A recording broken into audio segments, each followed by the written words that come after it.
Don't Let Your Boyfriend Stop You From Finding Your Husband. On the menu today at Sarah Soju Cafe is cucumber, lime, mint, soju. So grab your mugs and let's chat about relationships.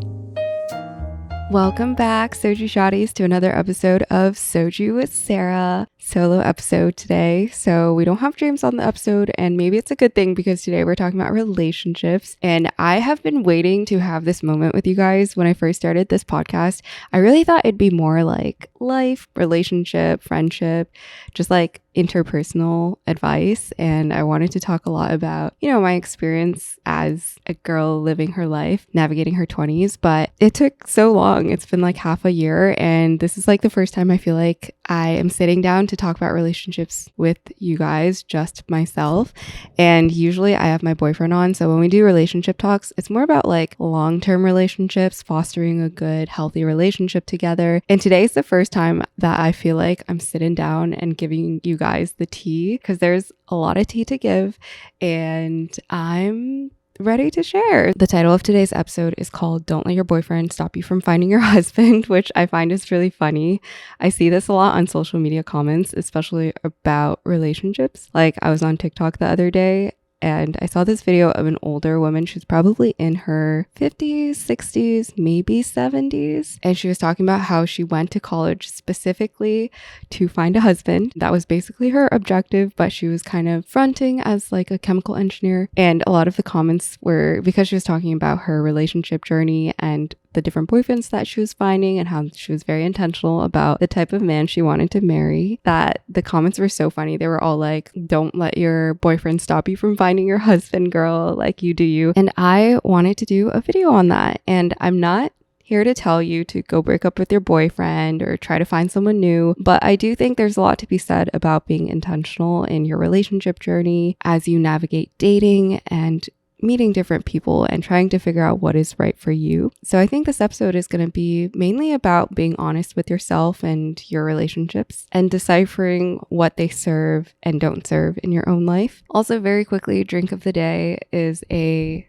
drink from Neat. They have some soju cocktails and I picked up the cucumber lime mint one. And it's very refreshing. I put some ice in with it and it's super easy to throw together. So cheers.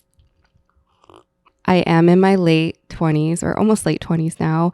And I think my perception of relationships has changed a lot over the last few years, especially with the person that I'm dating, James. He is amazing. But more than ever now, I see the lasting implications of who I'm dating affecting me more and more. And I can only imagine this gets deeper as you get older and like the impact that someone has on you and your life increases exponentially. And that's also why I wanted to talk about relationships this episode, because I think it's easy when we're in the moment of dating and meeting someone for the first time to not really take things so seriously and to not really see the longer term impact of who you're talking to and like who you're dating. Something funny that I noticed is a lot of career coaches and like career life advice that I get, even from just people who are older, but also mentors, is that the person that you date makes the biggest difference in how your future turns out, whether it is from a career perspective, financial perspective, just happiness perspective too. So that is something that I've taken more to heart now that I'm older. I think about this all the time, but I don't think I'm even old enough yet to like really, really understand the weight of certain life lessons and like how it affects me. But I think on a relationship front, I really, really do resonate with the fact that who you choose to be your lifelong partner is gonna really shape how your future is and like how your life is in the long term.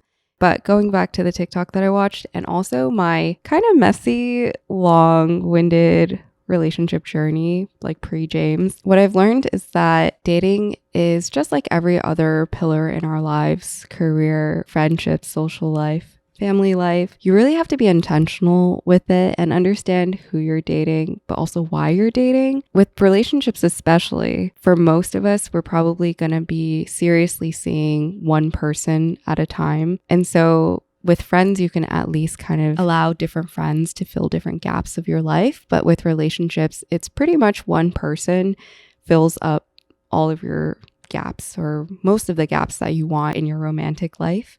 So for the first part of this episode, I wanted to talk about intentionality behind dating. When I was younger, like as a kid, I used to romanticize relationships and love a lot. And I would always envision my partner as being perfect. I wanted them to be tall. I wanted them to be handsome. I wanted them to be super kind. Just a lot of like the very basic things we think of when we're kids and we think about who we want to end up with. And I remember there was nothing practical about love when I thought about it when I was younger. I just really fantasized about someone who was quote unquote perfect. Perfect is so subjective, but back then perfect just meant that they embodied every single great attribute, whether it is a superficial attribute like how they looked, how their hair was, like their skin, like all that, or it was some broad term like they were kind, they were compassionate, they were smart, things like that. And I think I am a late bloomer.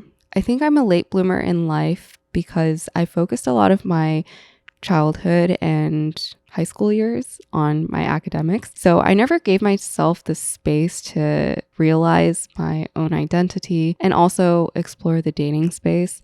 I was a very shy and introverted kid. So even with relationships and all that, all I had to base off of relationships were what I saw of other people in my high school or what I saw of people on TV, which I think is a terrible benchmark for learning about relationships. But I romanticized relationships a lot.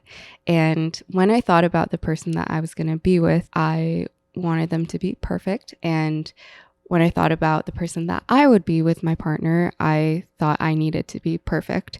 And I think that put a lot of pressure on me too, to feel like I had to be the perfect girlfriend, whether it is that I looked perfect and wonderful or that I acted perfect on all fronts and I was like a good girlfriend. I think the one thing that I never really focused on until I started dating and meeting boys and talking to them romantically is that compatibility was the hardest thing to find out of everything. As a brief little summary of my dating experience, in high school and all the years leading up to high school and the end of high school, like I mentioned, I was very shy. And so I didn't date anyone except for my best friend after high school. Like the summer after high school, we started going out, but I was very much not an object of desire, if that makes sense. Like, I don't think any boys paid me attention. I don't think I was particularly notable or attractive in any way. And it wasn't until college when I had the freedom to really dress the way I want and try different things, start wearing makeup, that I felt like I got a lot of attention when I entered college. So it was a very 180 for me that I was not dating, not in relationships, and then suddenly in this world where guys were finding me attractive and asking me out, and I was going on dates and I was meeting people. And I think that was the first time that I realized, wow, there's a lot of guys that I'm attracted to, but I don't really vibe with them on an emotional level. I think when I was younger and I was thinking about relationships, it never clicked in my head that there would be people out there that fit certain things on my checklist, but weren't good for me. I'll kind of get into what it means to be not good for you in a second, but there were moments where certain qualities of myself that I didn't like would come out because I was in a toxic relationship or situationship with people, and that would bring out bad sides of me that I didn't really recognize myself. And to kind of like elaborate on what that means, I feel like bad sides of me, I'm not an aggressive person in general, but I feel like the bad sides of me are like I would give people silent treatment and I would act very passive aggressively because my partner would be passive aggressive. And so if I had a problem, I would not talk about it openly with them because I didn't know how to. And like that's kind of an example of my second relationship, like the second relationship that I was in. I think that one was very quietly, passively toxic in a way. But in total, I've been in 3 official relationships in my life. The last one, which is the one I'm in right now, has lasted the longest. So it's been 7 years and a beautiful roller coaster of 7 years. And if you guys watch that episode that I did with James, we kind of talked about like the ups and downs of the relationship. And there's been so many eras and so many phases, as you would expect from a 7-year relationship. But that one has been the longest. And then I had 2 more relationships, official relationships before that. Those ones were kind of short. Those ones were under 6 months. Even though those relationships were short, I think I learned a lot about myself in those relationships. They weren't toxic. necessarily, but I think they also weren't the right fit for me. And we will get into it. But on top of these relationships, I also had a handful of situationships. So relationships that were exclusive, but not official, and relationships that were non-exclusive, but very frequent and very consistent. And so those relationships, I think, also affected me despite them not being very long or formalized relationships. But that's my brief dating history before getting into any of the specifics. I dated my best friend in high school at the very end of high school. So that was my first relationship. And I think I learned a lot from that relationship because that was the first heartbreak that I ever experienced too. And heartbreak for the first time has a very lasting impact. And we broke up right as I was going into my first week of school. So I think there was a huge transition period for me on a school level, but also a relationship level, learning to be alone again and learning to, honestly, not even learning, just like feeling very alone at that time. But going into college, I did a 180 and I decided that I didn't want to date friends or people that I was super close with at all. And that kind of ties into a tip that I'm going to give later, but I just refused to date anyone that I felt close to because I didn't want to risk the friendship. That kind of defined my dating experience for the first 2 years of college, which is I went into college and I was very open to dating. And the great thing is that I went to college with no one that I knew from high school. So everyone was kind of like a new friend to me. But college was also weird because I feel like I got into so many relationships so quickly.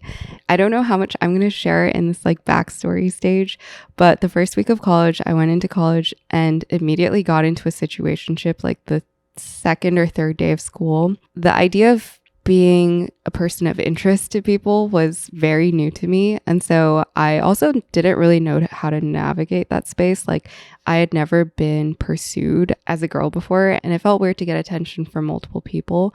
But I became friends with this guy and we pretty much started hanging out every single day. And I remember I had my first kiss in college, like the first week of school. Everything happened very, very quickly, but I also felt like it was my period of like learning and exploring, and I didn't really want to be locked into a relationship so fast. And I also felt like at that time I was very young and I didn't know what I wanted in a relationship. And so I slowly kind of like eased out of that. And I also had like an open conversation with him and told him that I don't think that I can be in a relationship right now, especially as I'm meeting so many people. Like he was one of the first people that I had met. Ironically, I got into a full official relationship that first month of college because then I met this other guy and we hit it off, and I felt like he was a very nice person. And that was one of the main qualities that I wanted in a partner back then, was that they're a kind person and that they're super nice. And I also found him super attractive. And so when we started dating, I think it stemmed from a lot of like mutual attraction. And later I learned that that wasn't a good basis for a good relationship because we dated for I think like 4 or 5 months. And during that whole period, we never connected emotionally. I think it was easy for me to share what was going on in my life and maybe my backstory a little bit, but I never felt like he really understood who I was or even tried to understand it. And a lot of our time together, I think, was very surface level. We also never integrated that well in terms of sharing our social lives together. Like I would sometimes go to events that he and his roommates were holding, and I think his roommate would actually message me more than he would.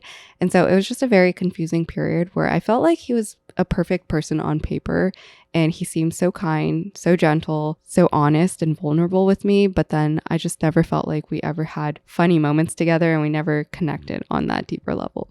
I think I was also very young at that time. I didn't know how to navigate a relationship. So my personal take was that I just had to be a perfect person, like I had mentioned earlier.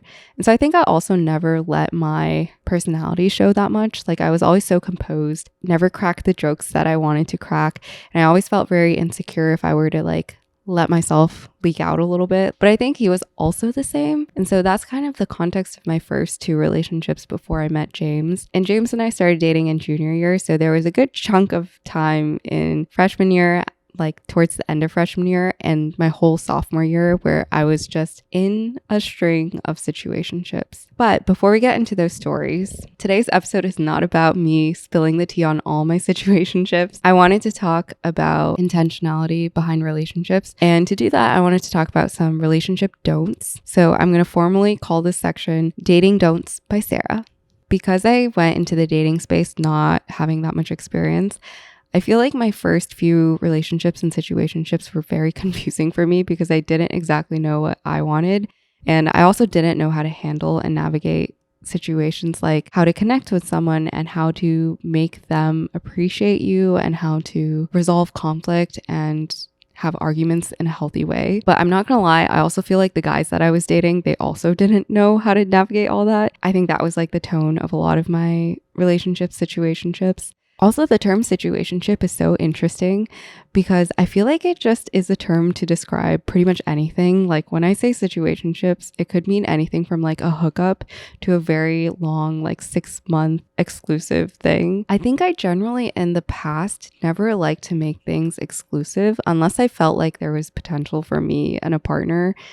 And that didn't happen that often. But going into dating don'ts, because I feel like there's so much I learned through my first few relationships that I wanted to share. The first dating don't is don't put yourself down. And this is the first one I wanted to share because I remember when I was entering this like space of dating for the first time, I felt very insecure about who I was because I just didn't know how I came off to people. And I think because of that, I was worried that when guys would find me interesting or find me cool or find me attractive, that I had to be like that the whole time through. And I would put myself down a lot because I would think, oh, they don't know this side of me, so I don't want to share that side of me. And I think that was one huge thing about me back in the day is because this was my first time actually not just like heads down studying and working hard, which was the tone of my entire high school experience. I didn't want people to see the flaws that I had. And in my head, it felt like flaws, but they're not actually flaws. But I remember I would never let the guy that I was dating see me without makeup because I didn't want them to see this like other side of me.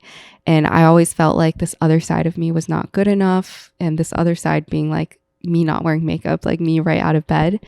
And so I remember if I would spend the night at my boyfriend's place in college, that I would always have my makeup on. I would always have at least eyeliner. And if I was staying over, I'd make sure to leave before he woke up so that he wouldn't have to see me without makeup. And I think this also stemmed from the fact that I felt like sometimes I was dating someone out of my league, which is stupid because in all honesty, I feel like there's no leagues. But I think I also want to say this because when I first started dating in college, I felt like a lot of people were out of my league, which now looking back at it, all the people that I was dating back then, they were just people. And I know it's hard to not have to position yourself against other people on like a spectrum and say that someone's more attractive than you and, oh, I'm dating a 10, but I'm a 7. But you really have to strip away a lot of the external superficial things and really look at how a person is. A lot of people that are very attractive, they still feel awkward when they're going on dates. You know, they still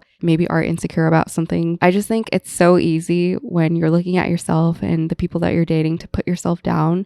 But I felt like because I put myself down so much in the past with my relationships, whether it is thinking that I was, you know, really ugly without my makeup, so I wouldn't go without makeup around them, or that I had a goofy laugh, so I didn't want to laugh too hard around them, that all these things restricted me from actually showing people who I was. So I honestly attribute the failure of my second relationship partly to this. There were some other factors in that relationship that I won't get into too much, but I do think that because I was scared to show who I was, it was very, very hard for me to connect to this guy that I had met like a couple of months ago. So yeah, that's the first thing that I wanted to say is don't put yourself down when it comes to dating. The second don't that I wanted to share is don't just go for the guy or girl that pays you attention or makes you feel special or good unless he or she is good or special to you. I think this happened to me actually with my first boyfriend. I really did like him and we did have it was semi-tumultuous but semi-good because we were best friends. But I think I put so much emphasis and priority into that relationship because he was the first guy that ever made me feel special and good about myself. And because of that, I also felt so indebted to him in a way. And in our relationship, I felt like there was always some amount of like power that he held over me because I truthfully didn't have the confidence in myself to think that I could date other people. I had this huge fear that if we broke up and if he left me, that I would never be able to find anyone else to appreciate me, to love me the way that he did. And this is really funny looking back because I don't even think he was that great of a partner. And if he's listening, like, hello. But we were both just so young, and I feel like he didn't know what it meant to be a good partner. And there wasn't a lot of emotional turmoil in that relationship where I felt like he was also navigating a super personal journey of his own that I didn't really know how to handle it. And I remember crying all the time, but also living in fear that this relationship wouldn't work out. And looking back on it, I think it's very silly because I really did just accept the first, guy that ever gave me attention. And I really put so much emphasis on that relationship because I had the sense of feeling special to someone. And I do think this pattern actually repeated itself for me in a few ways because when I went into college, I got into a relationship the first week of school. And so that was very quick, but it was also because it was, again, like the first guy that paid me attention in college. But I remember I would just give guys attention when they would give me attention. And I think that was a very toxic cycle because some of the time when you get attention from someone, it is from a very superficial level. Like it's because someone finds you attractive. And I think back then I didn't really realize that if a guy was making me feel special, that wouldn't always last forever through the relationship. I remember too, my second relationship that I got into, I actually really did like this guy and I found him super attractive and I felt like we had connected early on. Like we went on this date to this crepe place and I remember we talked about different things and I was learning a lot about him because he's Canadian and he was telling me stuff about Canada, but also I was telling him stuff about my life, whether it's my family and like what I liked in life, like my creative ideas and my thoughts and everything. And I remember he was so attentive and he made me feel very cared for the first couple of dates that we had. And when we got into a relationship, I also felt like I really wanted to make it work because he made me feel good. But that relationship kind of dried out and fizzled out on its own because I really think we just didn't connect on many levels. That leads me into the second don't, which is don't force compatibility. I really thought with my second relationship that things could work out if I just tried. And the thing that I realized with that second relationship is that back then I was only like 17, 18 years old. So we were really young. But even then, I knew what I was interested in. I had a very strong sense of self and identity. I'm a pretty sarcastic person. And I think that was one of the things that I carried from high school, which is I like to make jokes with people and I like to be funny and goofy and sarcastic. And the guy that I was dating, he was so nice. We will call him Xavier. But Xavier and I connected because I think we just found each other attractive, but also we were both really kind people. And I think when I fell for him, it was because I thought he was very nice and I thought he was a very likable person. But as we were dating, I would realize that I would crack jokes and it would be funny to other people like his friends and my friends, but not to him. I especially remember on a compatibility front, we never had any common hobbies to talk about. And he would, he did soccer. He was in a different major than I was. He had different interests. And I remember when I would talk about things that I was interested in, nothing ever really clicked. So we could have conversations, but it would kind of feel like talking to a blank wall. I remember very vividly that it was Valentine's Day and we were going to spend Valentine's Day together. And he was also a man of like words. So he would say really nice things like he would call me babe. He would say really sweet things like, oh, tomorrow's Valentine's Day. It's going to be a day for you. Let's do anything you want. And I remember waking up that day and messaging him and he didn't really respond for a bit of time because I tend to be the type of person that likes to be very active. I put together a little pop quiz. It was like a relationship pop quiz. I forget exactly what the questions were, but we both worked in the dining hall. And so I think I sent him an email with like a dining hall header, like something very cute. Like it's been so long, I really don't remember exactly what I did, but it was something like sub needed for dining hall hours because we used to send out emails and if you were sick or needed anything, you would send out a sub request. So I sent him that email specifically because we both worked in the dining hall, and I attached the pop quiz. I remember going to his room with some stuff. So I was like, hey, just wanted to check in on how you were. And like, did you receive my little email? And he was like, oh yeah, I saw that. That was like the nerdiest thing ever. And that was it. And it made me feel so bad because I realized that the way that I express love and the way that I am as a person, he didn't really pick up. Like, he didn't really understand me, and he really didn't appreciate. And maybe he didn't care about me that much. But I think on a compatibility level, I tried in that relationship a lot. I remember there was a conversation that we had where I was trying to express everything that was wrong in the relationship, and he just stepped away from the conversation. And then he kind of ghosted me for a couple of days, and I felt so confused and so naive, and I felt like I was doing something wrong. But I realized then that compatibility cannot be forced. You can't ask someone to have the same type of humor as you. You can't ask someone to appreciate the effort that you put into a relationship. And definitely no hard feelings, because I really do think he's a great guy.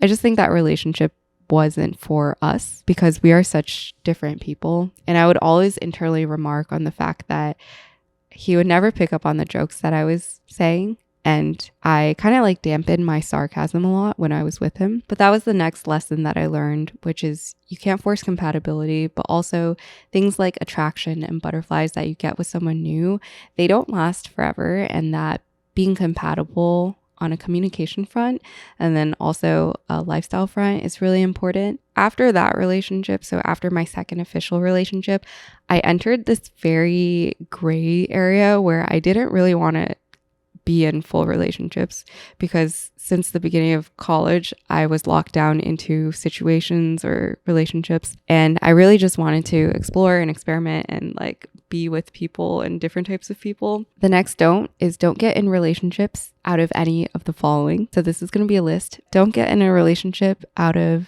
the fear of being alone. Don't get in a relationship out of the fear of rejecting.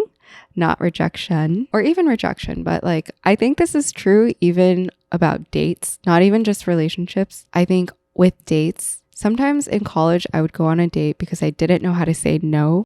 I think another don't get in a relationship out of comfort. And this one is really true because I've noticed even with myself, I have a pattern of feeling comfortable around people that are familiar to me. But I think dating out of comfort and dating people who are comfortable to you kind of like limits your ability to actually meet other people and to actually explore new relationships and connections. The last relationship don't create silent rules for yourself. So after I went to college, I had this silent rule that I wouldn't date friends because of how my first relationship turned out. And I especially didn't want to jeopardize my friendships with people. I felt like I prioritized friendships so much, like I placed friendships on a pedestal, and I didn't want to risk the friendship breaking or tarnishing in any way. And so anytime that a friend would develop feelings for me, I felt so much remorse, even if I did like the friend platonically or romantically, because I don't know if trauma is the right word. I do think my first relationship was very devastating in a way, especially the way it played out and how tumultuous it was. I had a lot of very sad moments in my first relationship because I think we didn't know how to communicate openly about how we felt. There was a weird power dynamic too, where I always felt kind of indebted to him, and I always felt like I was catering to him and his needs and his wants. Also, no hard feelings to my first relationship. I think that was just a learning experience that we were going through, and so it was very, very difficult to navigate that while also transitioning into college. And it was this weird intermediary period right after like high school ended and we were entering college. That relationship made it so that it was hard for me to date my friends in college. Every person that I dated or saw romantically, they were all people that I didn't know or that I didn't know very well. And I think that was hard too, because sometimes when you're dating, or actually a lot of the times when you're dating, it's important to actually know who you're dating. Otherwise, you end up having to figure that out in the relationship rather than before it. I think that was also the root cause of why so many of my relationships and situationships early on in college were so bad. Like, I just think I didn't know who I was seeing at the time, most of the time. So going back into the life lesson of don't create silent rules for yourself, my silent rule was I wouldn't date friends. And it was such a hard rule that I remember there was one year It was the year after I got into my first 2 situations in college. So my sophomore year, 7 of my friends told me that they liked me. And I cried a lot that year. Like, not only was that a very stressful academic year for me, but I felt like I had such a negative mindset around dating friends that, oh, look, it's Moose. Hi, Moose. I also felt really bad because once you kind of like turn down or reject a friend, it feels awkward. Like there's this unspoken sourness in the way that you interact after that. It felt sad for me too, because sometimes I would be turning down friends that would be great partners, like people that would have treated me really well and that I already had like a great connection with and that I really had great banter with. Looking back on this, I felt like it was such a silly rule for me to have at that time, but I do think it was a 180 because of my experience in high school. And so I guess lesson learned from that is don't create silent rules, because you also close yourself up to opportunities. And this is true of dating and non-dating, that silent rules you make for yourself kind of inhibit you from actually seeing the situation very clearly. Like if you think about rose-colored glasses, I think silent rules act as some sort of colored glasses. Like they impair your vision when it comes to looking at situations objectively. Moving on, I wanted to actually talk about dating do's, because I think there's a lot of great things that you can do in a relationship or even when you're dating and looking for a partner. The first one is that I think everyone should know their love languages, their attachment styles, and also their dating personality. I'm sure a lot of us know what the love languages are, but there's 5 different love languages and aka ways to express your love. It's words of affirmation, so verbally showing your love and saying you're grateful and in love with someone. There's quality time, physical touch, acts of service, receiving gifts, and I think that's all. But when I first learned about love languages, I immediately knew which ones resonated with me. I think I take a lot of my love languages from my relationship with my family, actually. So acts of service has always been a very high priority love language for me. And I think in a lot of like Chinese / immigrant families, acts of service is a huge part of family life. Growing up, my mom would always show her love for me through acts of service, whether it is like peeling fruit for me every day, cleaning up and helping me clean up, and always being the one to take the initiative to help me if I were ever in a situation. I think I carried that a lot with me because I am also an acts of service gal. So I like to do things for other people. I like to show my love in the effort that I put into things. And I also expect the same for my partner. It was kind of a shock to me when I realized that other people don't prioritize acts of service as much as me, or they have priority towards other things like words of affirmation. I remember when James and I first got into a relationship, we had very different ways of showing our love. And so I think I always craved like acts of service, and then he would always crave quality time. But in my family, like quality time is basically just being in the same room together, maybe doing separate things.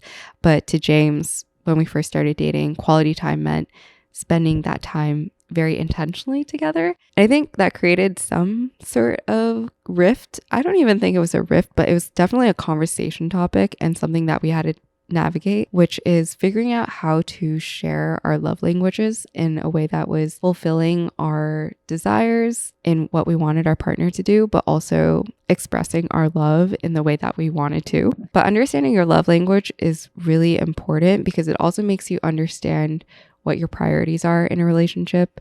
Going back to the topic of compatibility, I think compatibility can also lie in love languages. If someone is not willing to put in the effort to fulfill your needs and like the things that you value and your love languages, then there's inherently compatibility differences that either need to be addressed or acknowledged. Otherwise, you end up in situations where you're demanding more of someone's time, but they don't really understand why, because they don't understand that your love language is quality time or some other scenario of that sort. But the next thing that I think everyone should know is their attachment style. There's a great book that goes into attachment styles. It's called Attached, and I highly recommend it if you're in a relationship and you're kind of navigating this like push-pull type of relationship. I'm looking off to the side because I had to look this up, but there's the secure attachment style, which means that you're secure in your relationship. You don't feel necessarily any sort of like push or pull energy. There's an anxious attachment style, which is more of the pull mentality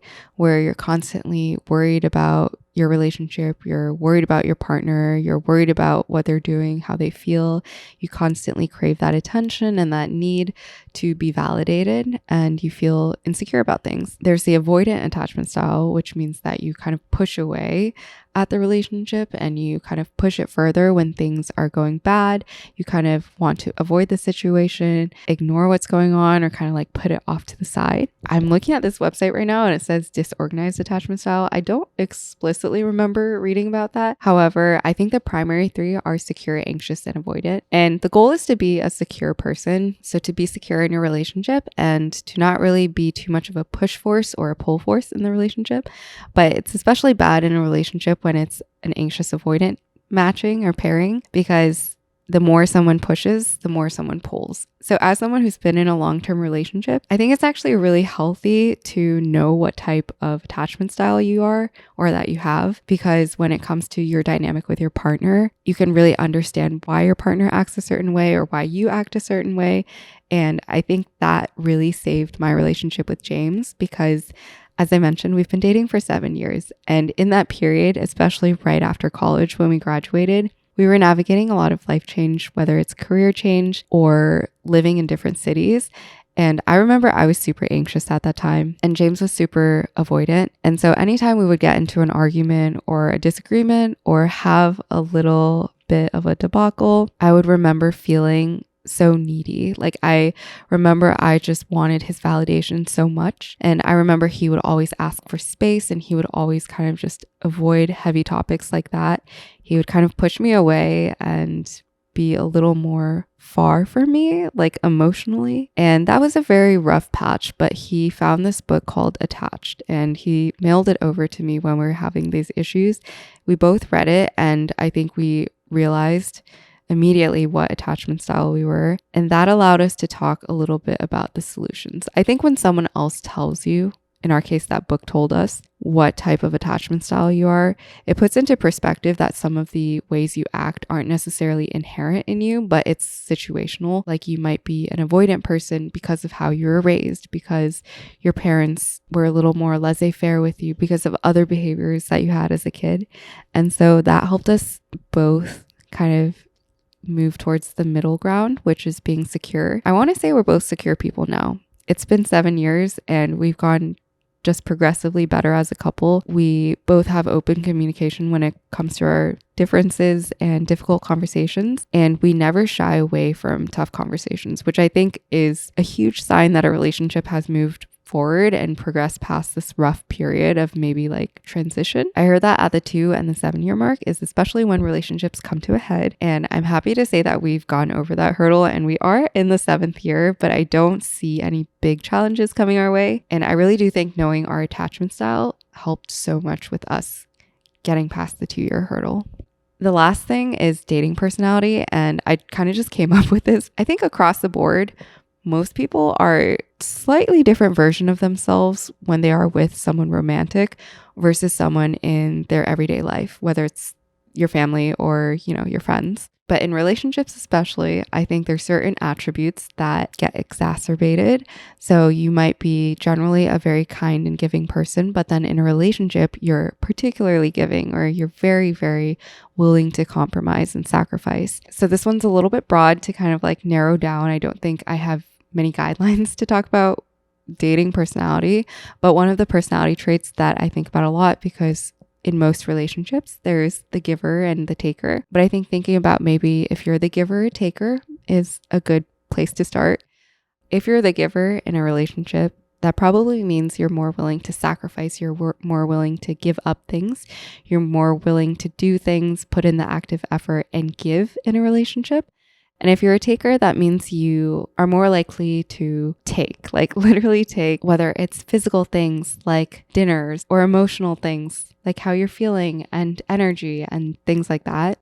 But once you nail down your personality traits of who you are in a relationship, it also helps to see where the balance is in terms of maybe if you need to make changes.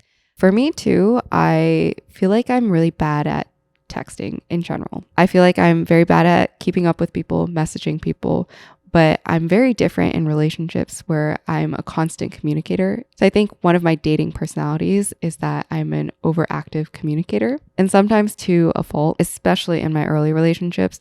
I would always be updating my partners on where I was. I would always be messaging them, checking in on them.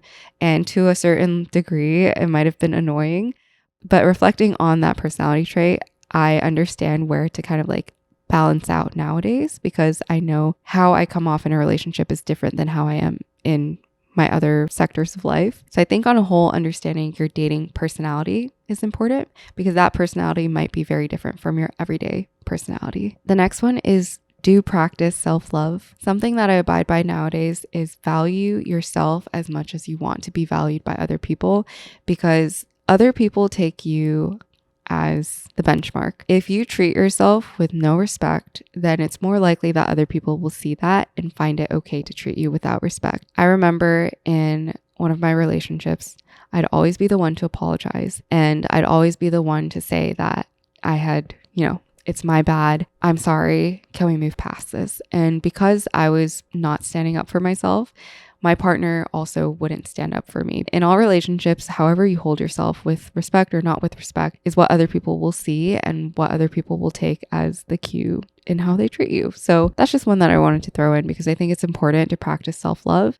It's very rare to find someone that will love you more than you love yourself, or respect you more than the respect you show yourself. So I think it's very important that we all practice self-love and give ourselves that space. I think there's a lot more also to say just about being in a relationship too, like the wonderful things that you can do in a relationship, whether it is being open to compromising but not sacrificing things about yourself, or valuing emotional safety, which is very, very important. I think that one's like a undervalued one, like emotional safety on top of physical safety. Like if a person makes you feel safe, that is just as important as if the situation is safe. But the last thing that I wanted to throw in is toxic people will make you feel toxic. This is true across all the relationships that I have had. Anytime I've been with someone who is behaviorally toxic, it opens me up to having the same behaviors. So going back to one of my earlier situationships, I remember that one was especially toxic. I was dating someone who was very immature at one point, and we were unofficial. So this wasn't a full-on relationship, but I would see them pretty frequently, and every single time there'd be something slightly off about our date, whether it's that they would shut down suddenly because of something that I said, or they would get into a very like moody period. I think the person I was dating was especially moody. Like they were very they were emotionally all over the place, and I think they were also going through their own experiences in life. But I just remember I would never know what I was getting into if I was seeing them that day, whether they would be super romantic with me and super loving, or super cold and super distant. But I think because their behavior was all over the place, that I would mirror that. And I remember thinking that I wasn't ever a toxic person in relationships, but somehow that relationship brought that immatureness out of me. And in periods that they would be cold and distant to me, I would try to give them the silent treatment to kind of like show them that, and this is silly, but to make them feel what I was feeling. I don't ever do this in a relationship, and I've never done this with James, like the silent treatment and ignoring him. But I just think that if you're with someone who is toxic or has behaviors that you don't like, you're more likely to absorb that because of the mirroring effect that happens with the people that you surround yourself with. And that is also reflective of the general sentiment that I want to get across in this episode, which is that the person you date is a very important decision you make in your life. If there's any advice that I want to give my children when it comes to dating, if I have children in the future, is to be mindful of who you spend the rest of your life with. However, also don't rush into it and allow yourself the time and the space to explore, because you really won't learn these lessons. Like you can listen to this podcast episode and think that, you've learned a lot, or maybe you didn't learn anything through the things that I'm sharing and saying, but to actually go through the experience builds up like the mental bandwidth and the actual emotional capacity to like form these connections with other people. My relationship trickles into every part of my life nowadays, and it's hard to even think about any part of my life that isn't affected by my relationship. Decisions that I make about my personal life, my career, the time that I can give to my career and my hobbies, and even my mindset around hanging out with friends and socializing, they're all affected by James. The way I look at life is so different now because of him. On a whole, it's just been so much more positive. I feel like I've matured as a person and I've grown. And also, if you're thinking about partners in the long term too, your partner is a reflection and a representation of you. So whoever you choose to be with in your long term and in your future is also gonna not only shape your future and how it goes, but represent you and depict who you are as a person. So that's all to say that it is really important to pick the person that is complementary to what you want in life and who you are. I also do want to note though that relationships, especially healthy and supportive ones, take a lot of time and a lot of effort. And Moosey is coming to join. Hi, Moosey. Even with my relationship with James, it was not always smooth sailing, and it took so much work and effort for us to get to the place that we are. And I still think that there's so much work and effort to be put into it. And there's so much more for us to grow into. But I really do think it's a never ending journey to finding happiness, stability, comfort, and joy in relationships, especially long-term ones. And yeah, so that's just some of my thoughts on relationships and creating healthy spaces for yourself to experience and grow and to love and spending a life with someone else. I feel like I have a lot of relationship stories that I didn't even get to share in this episode, but let me know if you guys want like a follow-up episode to this one. I think relationships are such a complex, dynamic experience that all of us go through, whether it's romantic or platonic. So yeah, I hope this was a good listen. Thank you guys for tuning in as always, and I will see you guys next week.